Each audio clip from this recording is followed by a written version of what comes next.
Immediately recognisable in both looks and sound, Miriam Margolyes has maintained two successful careers in parallel, visible and invisible.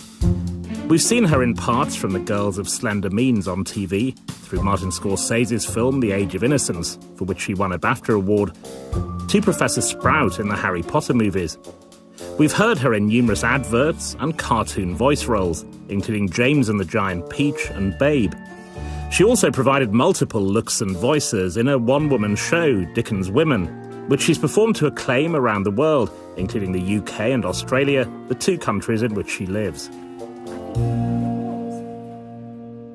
In the last few years, there's been a fashion in showbiz for abolishing the distinction between actors and actresses and calling men and women all actors. I'm always interested in where performers stand on this. Are you an actor or an actress? I'm an actress. Why do you prefer that? I suppose it's because I'm what I'm used to, but I think it's a bit pretentious for everybody to be male.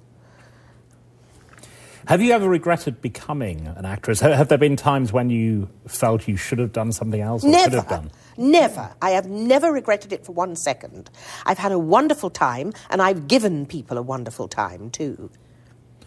The periods of unemployment and insecurity are what a lot of people point to from outside the business. You presumably have had those. I mean, everyone has. Oh, yes. Yes, I remember them very well, and I hope there won't be any coming up too, because as you get older, probably it's worse. But when I was starting, I sort of knew that I would get better and I'd get more work as I got older, and that's proved true. But there were great gaps in the beginning, and then I used to do market research and sold encyclopedias, that sort of thing. I wasn't really competent to do anything else. But as we know, there are many people who go out of the profession or never really get into it. Were you always confident that it would work out in the end? Do you know, I think I was. It's a bit shocking to have been so absurdly confident, but I really did feel that I had something to offer and that one day people would see it. And hopefully they have, because I have been working now for a long time. You are, and generally you always have been, regarded as a character actress. Quite rightly. Supporting roles, often comic rather than the leads or heroines. Are you comfortable with that, or do you regret that we've never seen your Shakespeare's Juliet or Strindberg's Miss Julie? I don't think I'd have been a very good Juliet. I might have been a Miss Julie. Actually, I played Kristen, the cook, in Miss Julie. But no, I am a character actress. I can see that. Doesn't mean that I can't do leads, and occasionally I get offered them. And I'm a lot better than some of the people that do leads. But I am a character actress, no doubt about that. And why are you a character actress? What is it that, so people would see you as the maid or the cook or the nurse rather than the central figure? It's because I'm not beautiful. There is no other reason. I'm fat and not beautiful. And if you're fat and not beautiful, you can't play the sexual interest, because that's not the way people see women. You have to be physically attractive to be a leading lady. All the leading ladies are physically attractive. And actually, I'm getting more physically attractive as I get older, which is, maybe I shall have a sort of October romance. But I think that is the reason. And you're admirably frank about that. Have you ever felt angry about that? Because there is that. Casting directors, they make huge assumptions based on people's height, weight, as the kind of thing they should play. I suppose I felt angry sometimes, but not for very long, really. I feel anger only when I see people that aren't very good getting parts that they shouldn't have got. And that makes me angry. And there's no point, really, in being angry, because it doesn't make any difference. But I hope I do get some nice parts, even though I'm older. But actually, which you've already alluded to, if you are a character actress, the advantage you have over the juvenile leads and the beautiful-looking young men and women is that the parts, they often get better as you get older. There are more of them. No question about that, yes. And you get better at it, too. I've got much better recently than I used to be. Are there roles that you regret not playing? Yes, I think I would have liked to have done more Chekhov. I would have loved to have played Masha. And probably some Shakespeare. But that may still come. The thing is, you do need to be tall and beautiful for Shakespeare. And I never was. And never will be, probably. Not tall, anyway. But I hope there are still areas that I can explore. I don't want to feel that it's all just a tunnel now. And one reason for doing a one-person show, such as Dickens's Women, is that de facto you are the lead, you are it. I mean, you are the... Well, was that one reason for doing it? No, that wasn't a reason for doing it. It was never written as a one-person show. It was written for a two-person show, and I never want to do another one-person show. I keep getting offered them, but I don't want to do them because it's lonely, and I went into the business for social joy, working with other actors. That's what I like doing. And being on your own on the stage, it's all very well because you do get all the attention, but it's lonely, and I want to feel that interaction, which is what I long for. So although I'm very proud that Sonia Fraser and I achieved what we did with Dickens Women, I won't do it again. But there must be a thrill in carrying a show like that, isn't there? Oh, yes. Yes, there is. Because nobody will ever do it as well as I do it. I know that. And Dickens wrote so wonderfully for women and such sharp characterizations. And that's what I'm very good at. So I was able to show off gloriously, which after all is what acting is. Do you have, it may clearly vary from role to role, but do you in general, do you have a theory of acting? When you're approaching a role, do you have a way in which you always approach it? No, I don't, and I think I probably ought. I'm rather revealing myself to be a bit of a muffin at the moment, but I don't. I just read the script, and I read it over and over and over again, and then I think about my character, and I try and find things that I can seize on, and I work from there. I never went to drama school, you see, so I'm not really a trained talent at all. It's just instinctive. It's worked so far, but probably I should have had some kind of a method, but I never did. But famously, those actors who they say they want to get the shoes right, or they want to know exactly how the character looks. I mean, the broad division is people who work externally or internally, but where on that would you be?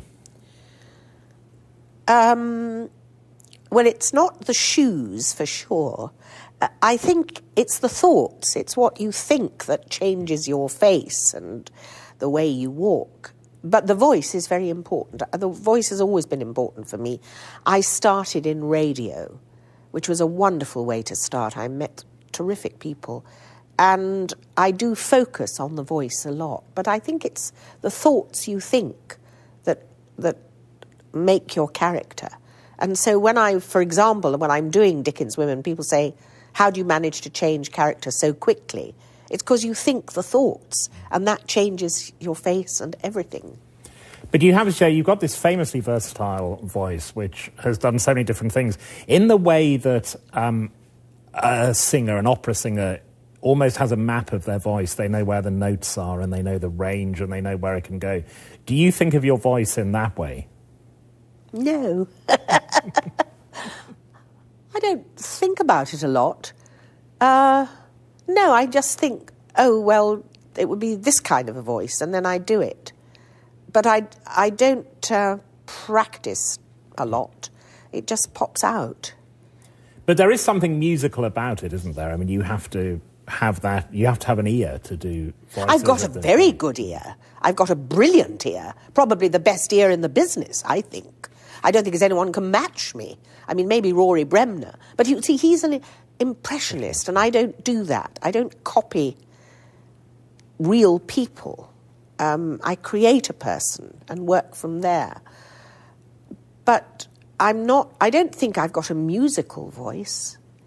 It's a pleasant, a light, pleasant voice, but I can change it, and that's the fun of it. But as you say, you're not an impressionist. But if you're watching the Queen on TV or whatever, or and I do watch Her Majesty on television. But can you do anyone in the way that an impressionist can? Not anyone. No, I don't think I can. But I can seize on a type or a region and work from that.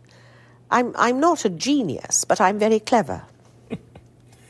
Even at this stage of the interview, you've made many confident statements about your I know, that's because abilities. I'm terrified inside, because it's such a scary thing to be yourself. You have to create who you are and then be it, because it's a phony thing to have this deeper conversation.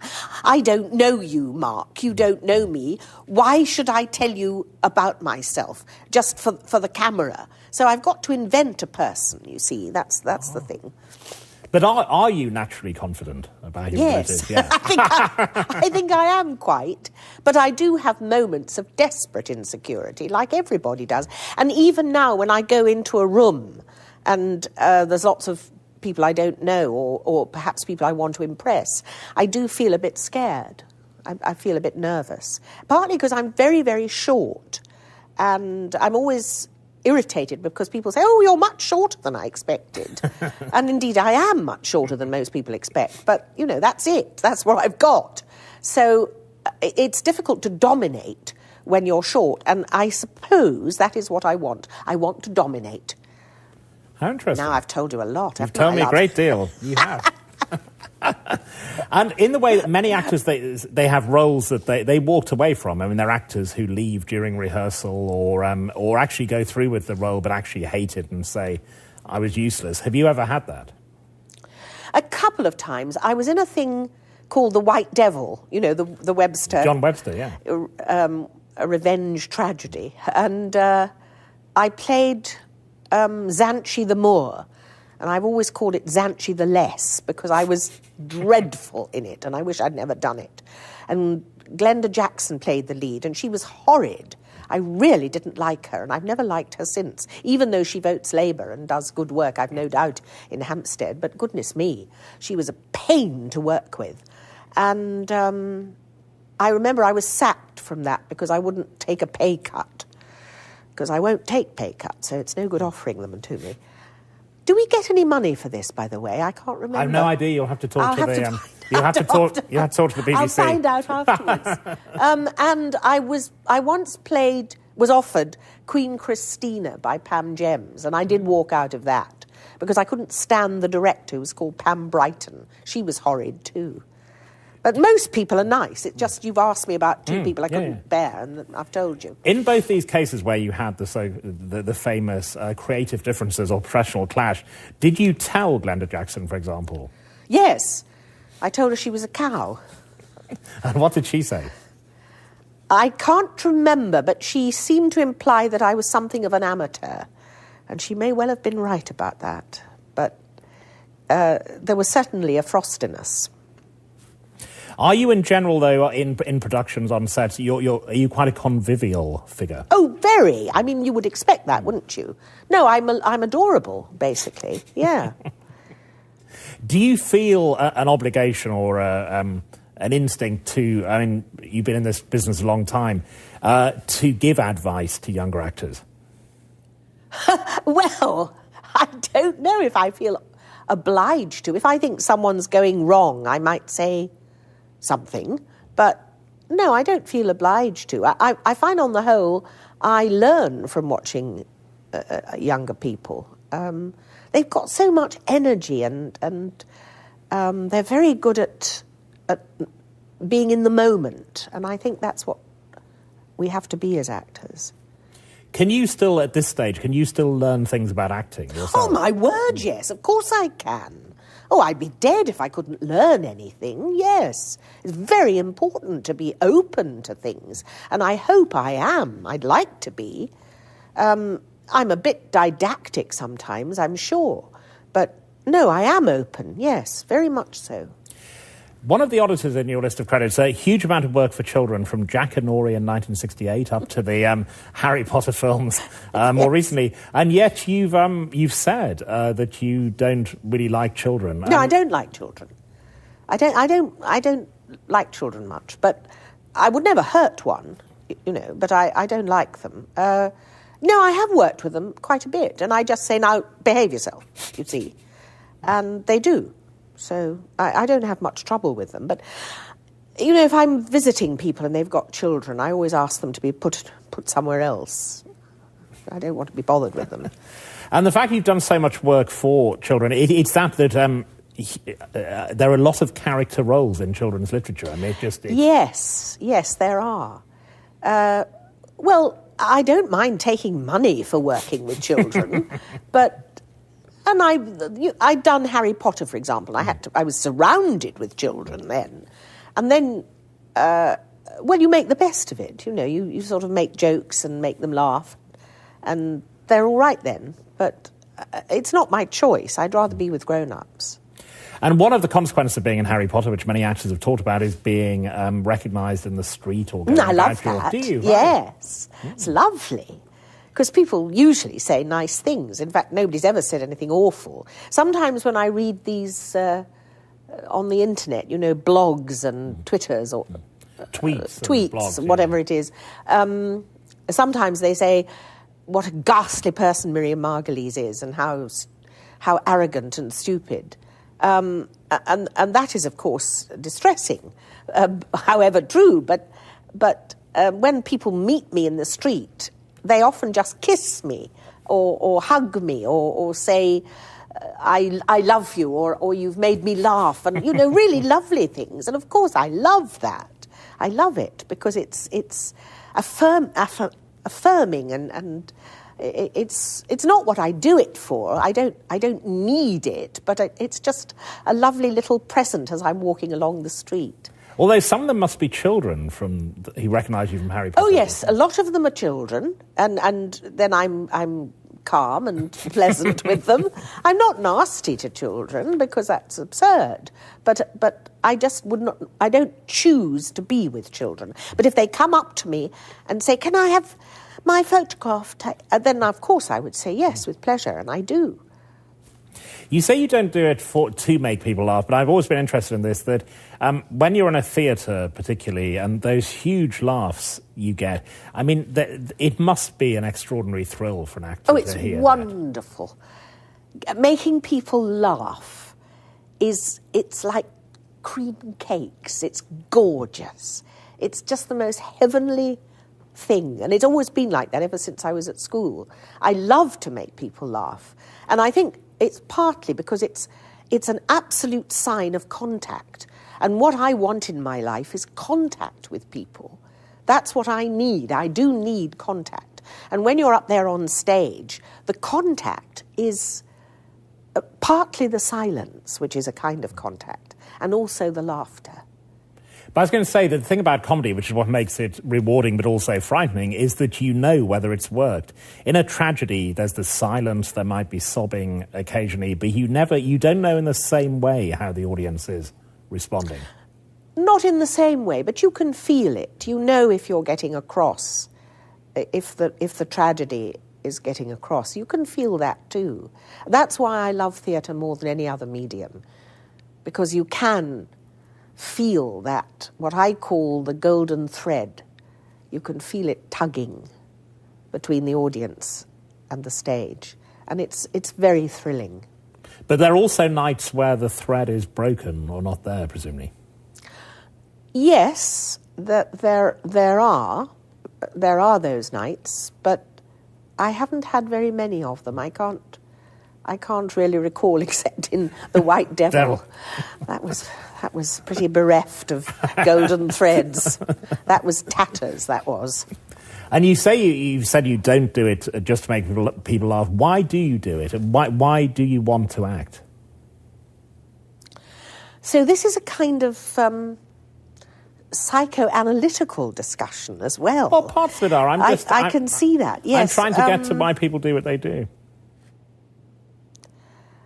I can't totally answer that, but truthfully, I think it's because I want contact. And I know that is an area where I can command it. And I can't command it in other ways in life. But when I'm on the stage, I can command. Domination again, you see. Yeah. But there is, as you well know, there's a psychological theory that some people have about some actors that it's disguise as well. We've all met them, we won't name them. There are some actors who scarcely exist out of the role. I mean, they're just sort of husks and then they become something quite different on stage. You're clearly not like that, but it Well, I hope I'm not a husk, No, you're clearly not.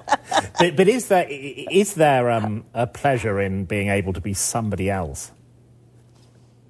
Yes, I think there is. I don't know how deep a pleasure it is. I'm not interested in disguise exactly, because I'm comfortable with who I am, but I'm fascinated by other people.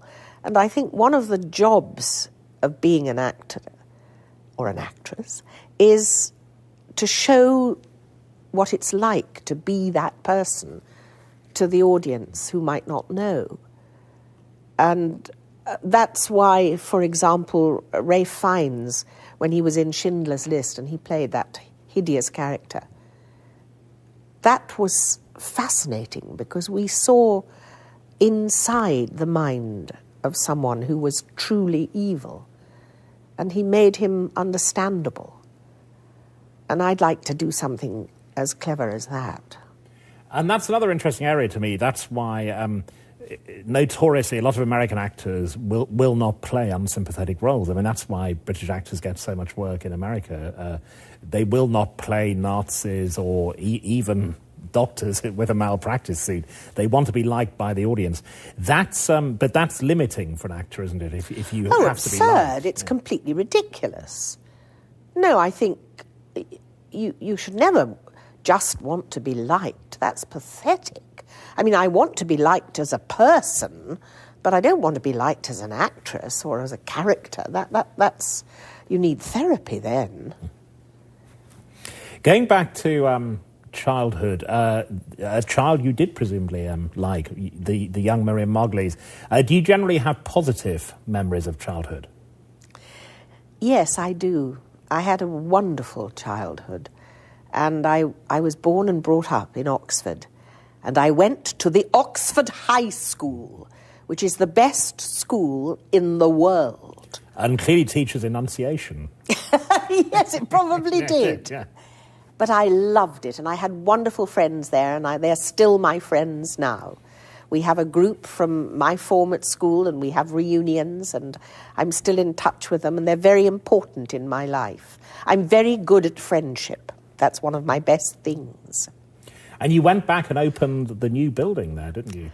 I did. Yes, it was the most enormous joy to me. Well, what really happened was that Maggie Smith went to the same school, Oxford High School. And when they were having a studio space named, they wanted to name it after Maggie, of course. So the headmistress asked me, would I ask Maggie? Would she come back and open the building and, do the stuff? And so I asked Maggie, whom I know from Harry Potter, and darling, I don't want to do that. Don't you do it. I didn't ever like the school anyway. So I went back and I had to say, look, she doesn't want to do it. Did you tell them that she didn't like the school? Yes. Well, you have to tell the truth, don't you? So they must have been a bit hurt, were they? Well, Well, it's too late to be hurt because it was years ago. But then they said, well, would you like to, you see? Which, of course, I desperately wanted to. And I had the most wonderful day, and it was a real thrill because I opened the new buildings, and the whole school were there in the auditorium, and I gave a speech, and I went round the building. It was thrilling. And then I went to see the Miriam Margolyes studio, which is there in my school. And I don't think I've had a happier day. It was absolutely wonderful. So I was really pleased that Maggie didn't do it, because I got to. And were there black and white photographs of you in the lacrosse team and all that kind of stuff around the walls? Not in the lacrosse team. I was never a sporty girl, you know. Never. No, I was all right on the hockey pitch because I used to make people laugh so much they let me dribble past them. No, there were black and white photographs of various things and school plays and so on. But it was a wonderful school, and it gave me my love of English literature, which has informed my whole life. And I'm very grateful to the school. And yes, it was snobbish. There's no doubt about that. There was Town and Gown, and Vera Stack, who was the headmistress of the time, was a great headmistress. She'd been, I think, the English tutor at the Holloway jail, and she used some of the same methods on us, I think. But and she adored anybody who was at the university. She was a bit of a snob, and we weren't at the universities. We were Town, not Gown. But it was a terrific school nonetheless, and it's given me wonderful friends that I love now. And so I'm very grateful to it. And it started me off with words, and words are my business. I love words. And so that was where it started at Oxford. And presumably when you were there, well, Maggie Smith wouldn't have become Maggie Smith by then, presumably. She wouldn't have been famous. But did you know that she had gone to the school before you? I knew not at the time because I think she's about 7 years older than me, and that's quite a big gap when you're little. It isn't so much now. But when you're little, I didn't know who was above me at school. So she wasn't known then, but she very soon became known. And I've always known that she was at school. You know, after that, I knew. And she's one of the ornaments of our profession. And I love her. She's dreadful sometimes. I mean, not dreadful as an actress, just mischievous. Yeah, I'll say, but thrilling. She's thrilling, and she's mostly right about the things she says. So, I was just grateful that she didn't stand in the way of my being at opening my new school buildings. It just strikes me, that's another division between performers. Some people muck around on stage and muck around on film sets. Others insist you have to take it very, very seriously and you mustn't do that. Where are you on that spectrum? I don't think you should muck around on stage because people have paid to come and see you, so I think it's quite wrong to do that. And I'm sure I have done it in my life, but I don't think it's right. But I think afterwards you can muck around as much as you like. And I know on film sets I've mucked around, but not when the camera was on me or to upset somebody else. But I remember mooning at Warren Beatty in Reds, showing him my bottom because I was cross with him. And what was his response? I think it was laughter, probably. Well, when somebody shows a bottom isn't like a front bottom. You know, if you show a front bottom, it's a bit yucky. But if you show a back bottom, it's funny. I don't know why, but it is. And very English as well. Yes, probably. I must check my bottom. I don't know whether it's that English, but I'll check. And clearly a decent acting tradition at your school because Maggie Smith and then you. Was it taken seriously there, acting? When we were doing the school play, it was taken seriously, but I think that it wasn't regarded as a proper job. And I remember both at school and at Cambridge, where I went to university afterwards, that it was considered I was doing too much extracurricular stuff and that if I didn't stop, I would have my exhibition taken away or I would, be gated in some way. Because at that time, there was a lot of snobbery about actresses. It was virtually synonymous for a lot of people with prostitute, wasn't it? I mean, it was seen as a disreputable profession. I don't think it was quite that bad, actually. I mean, probably years before, but in the 50s and 60s, I don't think we were considered prostitutes. We probably should have been considered prostitutes. No, I've talked to some actresses of your generation whose parents were horrified when they said they're going to become actresses because it seemed they thought it was not a proper thing to do. Well, for many years, I'm sure that was the case. My mother wanted to be an actress and wanted me to be. My father did not. I don't think he thought it was like being a prostitute, but he thought it was insecure. And, of course, he was quite right about that. But they never stopped me. See, your parents, your father was a doctor. Your mother, which was quite unusual for the time, she was a property developer. She's always described as such.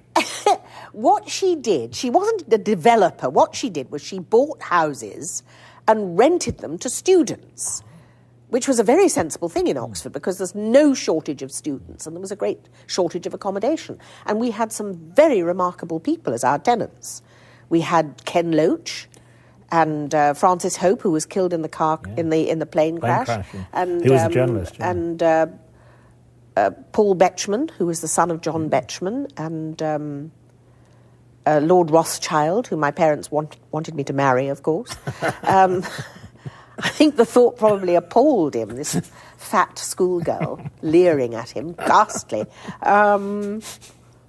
We had a very remarkable list of tenants, and but she wasn't a developer. She was just a hard-working, shrewd woman who made quite a lot of money and worked bloody hard.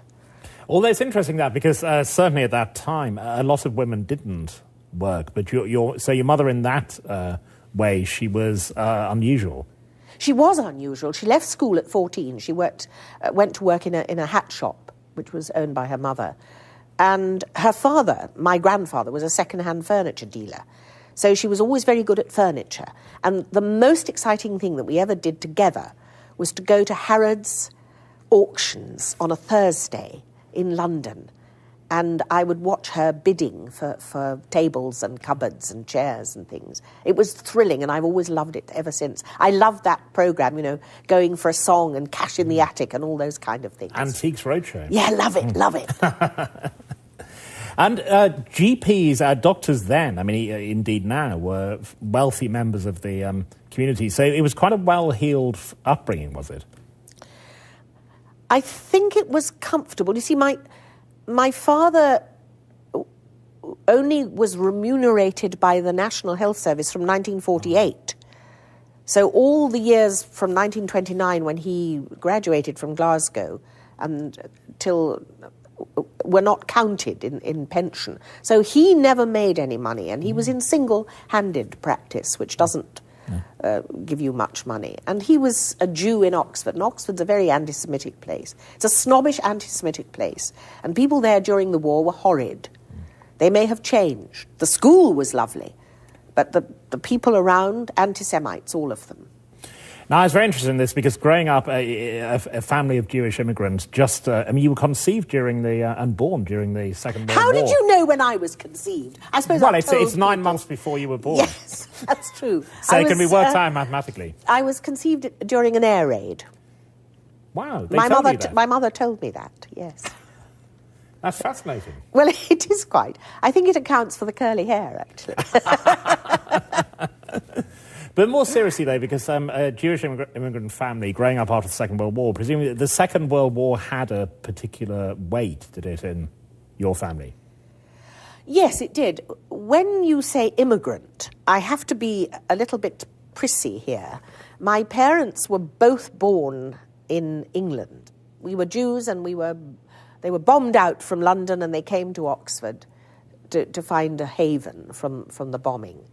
And I was always conscious of the war, and I still am. It's like a scar across all our lives, all of us who were born in that time. I was born in 1941, and so my awareness of the war has grown as I've got older, of course.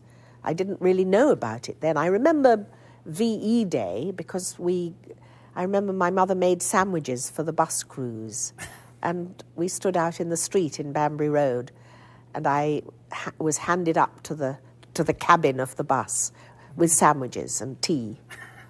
It was a lovely memory. And were you conscious at the time of anti-Semitism, or is that something that you've read into the event subsequently? I was conscious of it only twice. Once was when we were having a picnic in a field somewhere in Oxfordshire, and the farmer came out and said, "Get off my land, you people." I remember that, and my parents got off, of course, immediately, but it was a subduing moment. And you understood what he meant? I didn't then, but my parents told me. And once at school, I remember a girl said, "You killed Christ." And I said, I didn't. And she said, "Yes, you did." And I went home and told my parents, and they visited Miss Stack.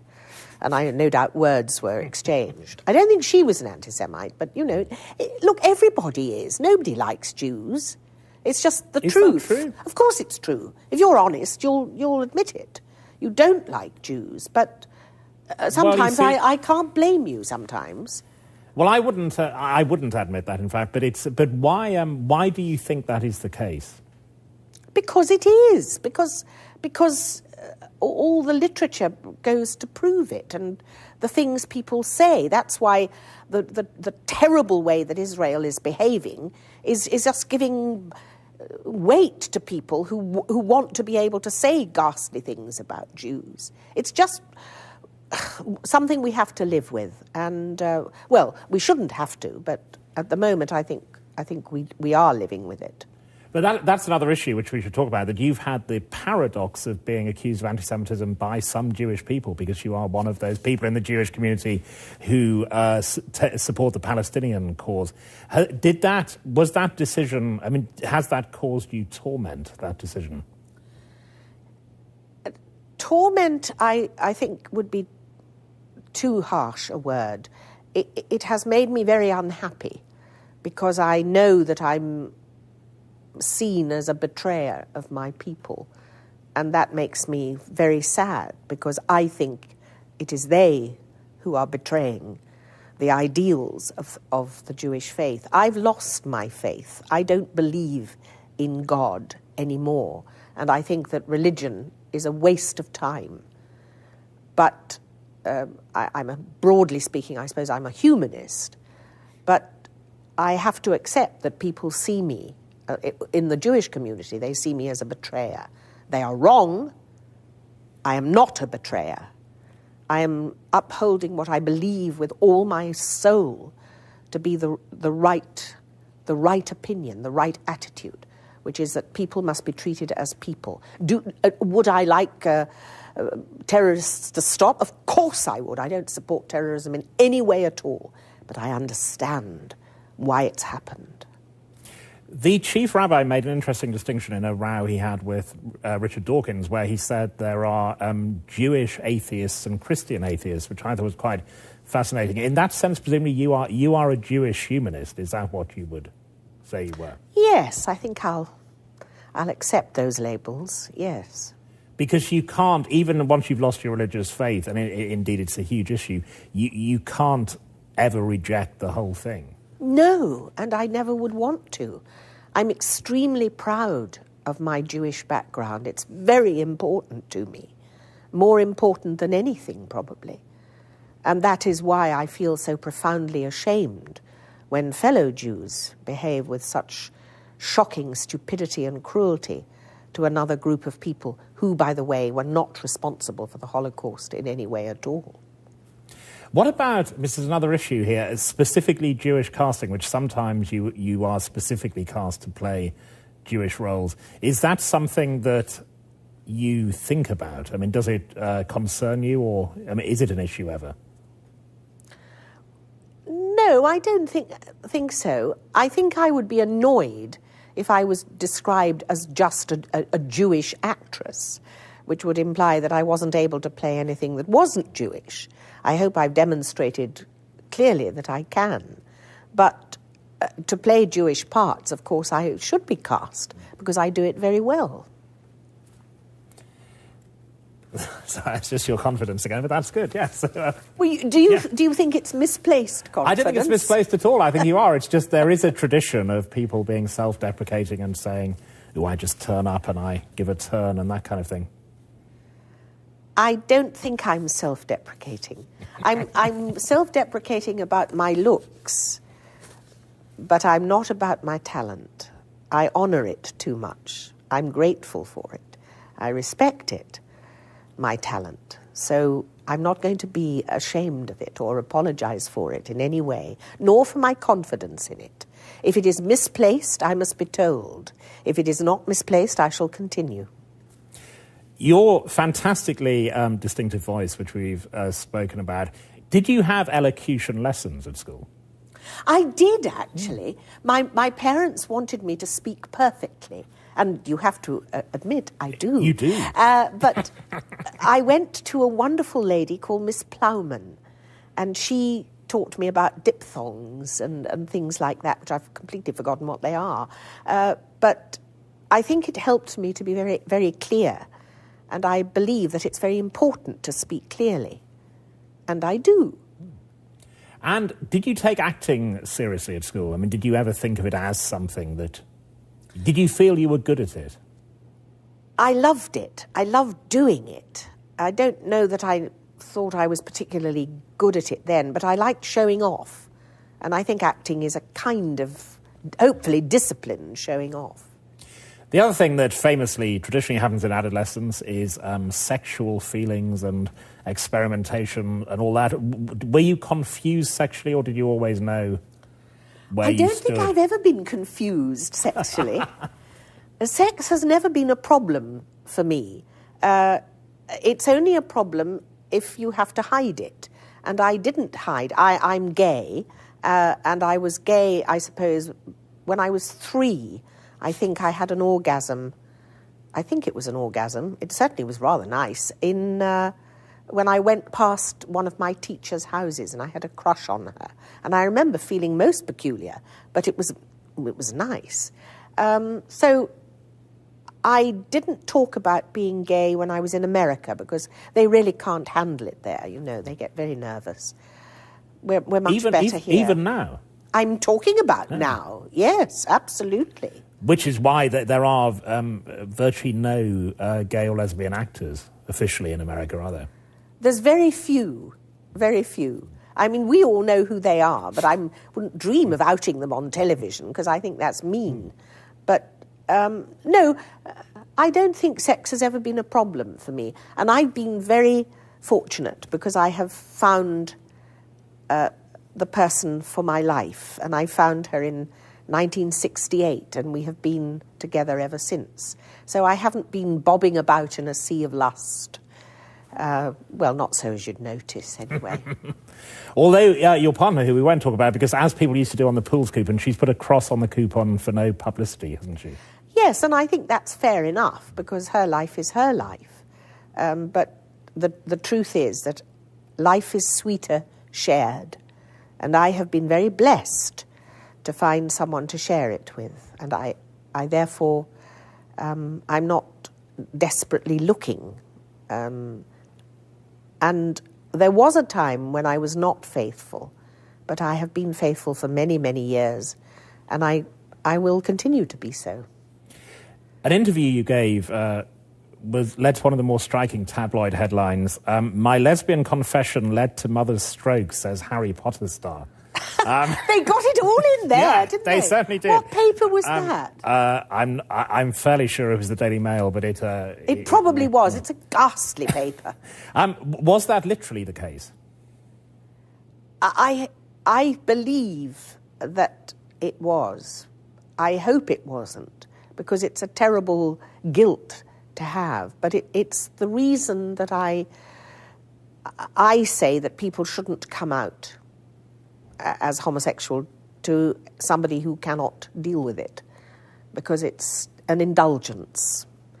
Now, Ian McKellen, wonderful Ian, who's worked so hard to help people who are troubled by their sexuality, he disagrees with me profoundly, and I know that. But I think that you shouldn't tell people things they can't deal with. And I believe that my mother, who gave so much of herself for me, could not bear the fact that I was gay. And very shortly afterwards, she had a stroke. And I've always feared that I might have caused it. And her stroke was a very terrible thing, and I wouldn't wish that on anybody. You were also an only child. Now, again, some people glory in that, and other people resent it and invent brothers and sisters out of plasticine or all that kind of thing. But you were a happy only child. Yes, I think I was. I certainly would have liked brothers and sisters. And I think it's hard when you're looking after your elderly parents, if it's just you. But look, that's how it was, so I didn't know any different. The other thing about coming out, I think Ian McKellen has quite clearly said that he believes he became a better actor once he came out, and there is an implied rebuke to those actors who haven't. In this series, when I interviewed Graham Norton, he said something very striking on this. I said, didn't he feel lucky that he wasn't in the generation of TV presenters who had to pretend and hide it? And he said he wouldn't have gone into it if he had to hide it, because he didn't believe you could be a decent performer if you were hiding something so fundamental. Do you think that is the case? Everybody's different. You can't generalise about something like that. I don't know. Graham is wonderful. He's an extraordinary and wonderfully happy and gifted person. And obviously for him it was important to be able to be gay. But I get a bit bored with people who can only be gay. No, I'm not just gay. I'm everything else as well. And I don't want people to say, oh, look, there's a lesbian as I walk down the street. I feel a bit uncomfortable about that. Now, I may be very gay. I don't know whether I am or not. I think that I'm just very Miriam, and that's what I would rather be. You went, though, early in your acting career, you were part of Gay Sweatshop, which was part of the political mood of the times, and was very specifically stated. Did you ever think about, some actors did, about the career implications of identifying yourself as gay? I don't think I did. I probably should have done. I remember wearing a gay lib badge in the BBC, and it was frowned on rather, and thought it was a bit exhibitionist, which I've no doubt it was. No, I don't think I've thought about my career in quite the way perhaps I should have done. It hasn't been so planned as perhaps I should have done, but you can't really plan a career. You just take what comes. And I've been very lucky with my agents, they're called United Agents, by the way. They're very good. Although there is a point at which you have to decide to go into acting. Was that at Cambridge that happened? I don't know that it was at Cambridge. It might have been after Cambridge. Cambridge was a wonderful, joyous explosion in my life. And I think it's where I became a person, really. And I met wonderful people who are still in my life. And I had tremendous opportunities there. But I don't think I really thought I was going to be an actress until I'd left Cambridge. And then I had nothing to do. I just left. And then I thought, well, what will I do? So I became an actress. But it was at Cambridge you did more acting. You did comedy, crucially, as well. No, I didn't do comedy, darling. No, I didn't. I did the Footlights Review. Is that not comedy? Well, I suppose it is, really. It's generally regarded as comedy. Maybe you were in the non-comic year. But that was more or less the only comedy I think I did. I did serious stuff apart from that. Maybe. No, I did some Noel Coward, that's true. I did some. I'm good at comedy, I think. I've got a knack for it. But I didn't follow in the light entertainment direction, which many of my colleagues in Footlights did, like Cleese and Chapman and so on. So I went a slightly different way. But you were part of that generation, were you? I was part of the Footlights Review of 1962. I was, yes. It was called Double Take, and it was directed by Trevor Nunn, who has never used me professionally. I wonder what that means. Have you ever raised that with him? Constantly. What does he say? He hugs me. He trevs me. Which is known as being trevved. Yes. Yeah. Well, maybe he doesn't think I'm quite good enough. I don't know. Might be. You must... it must have been discussed at some level, hasn't it? After all well, this time. I haven't talked to him directly about it, but, maybe he will. Maybe he will one day. But maybe I'm difficult to cast. I don't know. It's possible. The other crucial thing at Cambridge was an early TV appearance, University Challenge, you were in. Yes, that was great fun. We won one and then we exited on the second round. And Bamber Gascoigne was the question master. And all the people who are still alive, who were in the team, I still know. And is it true that you swore during the recording? Well, I did say the F word because I got a question wrong. And you would, wouldn't you?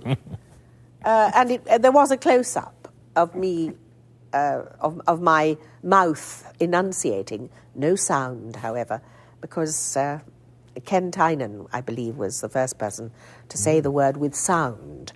But I merely went...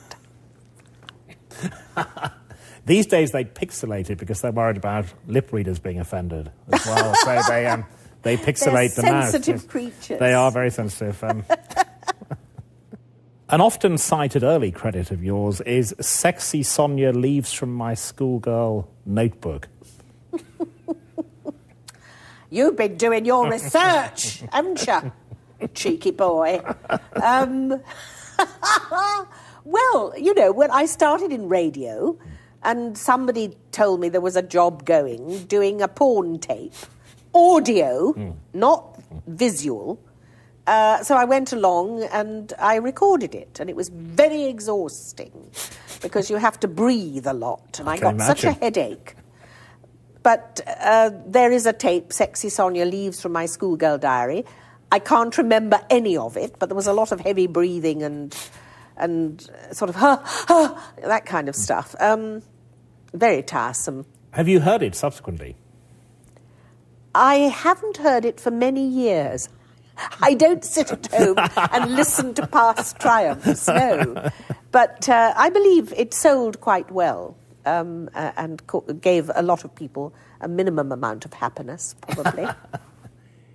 So what, looking back, what do you regard as the breakthrough roles early on? I think probably The Girls of Slender Means. I was going to come to that. 1975, adaptation of Muriel Spark novel, which I watched just yesterday. It stands, Did you? Yeah, it stands up amazingly well, I think. Isn't it good? Yeah, it's really good. Yeah. Good, isn't it? Yeah. Hello. Hello. I've done it. The letter from Charles Morgan. George will have a fit when he sees that. It'll be worth about £50 to you on your contract. Very good. Yes, but I feel a bit guilty. I've had to ask Tilly to come to supper. Oh, you better let me pay for a meal. I didn't mean that. Would you like some coffee? Thanks. Oh, you've ruined it. I shall have to do it all over. No. It makes it more authentic. Naturally, if I've received a letter from Charles Morgan telling me I'm a genius, I'm going to spend a lot of time reading it over. Of course, which is bound to get a bit warm. Only question is, you sure George would be impressed with Morgan's name? Very. You mean you're very sure or that George would be very impressed? I mean both. It'd put me off if I were George. Well, you're not. Neither am I. I'm nobody except myself. So there you are. Have you watched it again? No, I haven't. I don't watch my own stuff.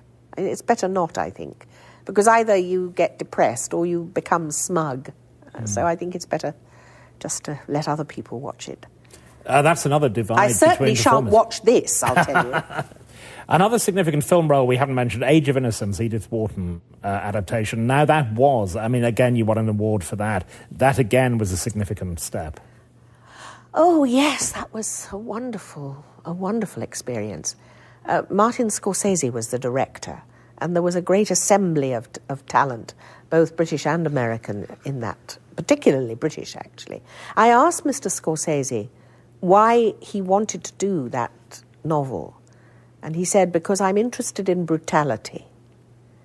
And it is about brutality, only brutality in a rather exalted circle of people.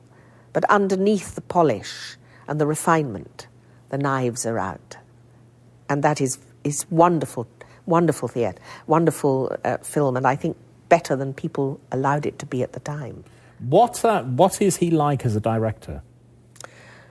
Intense, focused, crackling, nervy, and when he gives you a note, just focusing on you, talking to you quietly. He's not an extravagant director. He's a detailed director, and clearly, one of the best in the world. I was thrilled to work for him. It was very scary meeting him, actually. I went to his house, and I was so desperate to get the job, as sometimes you really do want to, and I didn't know how to convince him that I could do it. But somehow I did, and I was cast. So did you read for him at his house? No, we just talked. Oh. We just talked. And I think that the performance was made so good by the dialect coach, Tim Monick, who is an American dialect coach, a wonderful one. And he helped me to find the voice for that character, who was a very Tony New Yorker of the 1890s, 1870s. And I remember that the key was how to say the word pearl. It had to be elongated, pearl. And so I practiced doing that, and then I got the voice right. So that's a really good example of what we talked about earlier, of getting to it through the voice. Yes, because it was set in a very specific social milieu, it was very important to get that right. And he helped me to get that right. And so I feel that I owe my award at least to him as well as to myself. The Harry Potter years, it's been called the Harry Potter pension scheme, and indeed Sir Derek Jacobi has publicly regretted that he was one of the few British actors not to be involved in the Harry Potter series. But it was, this huge cultural juggernaut, but presumably it was, apart from financially, it was a good thing to be involved in. It was fun. I didn't feel quite so messianic about it as maybe some people do. I think it's a very good piece of work, and it was a thrill to be part of it. And I liked those children. They were very nice kids, those main three people. But did I feel it was special at the time? No, I didn't. I just thought it was a rather lovely job. As I can say, you've recently passed the landmark of 70, which invites people to look back. Are you satisfied with what? No, of course I'm not. Don't be bloody silly. Some people are. No, of course I'm not satisfied. I'm very unsatisfied, and that's how it should be. God, if I was satisfied, I'd be a complete fart. Satisfied. What do you still want to do? Everything. Lots of different things. I haven't got specific things. I want to do Long Day's Journey into Night and some Shakespeare and Mrs. Klein and goodness, Queen Margaret. Loads of things. Loads of things. Don't you dare say I'm satisfied. Miriam Margolyes, thank you very much. Thanks. Thank you.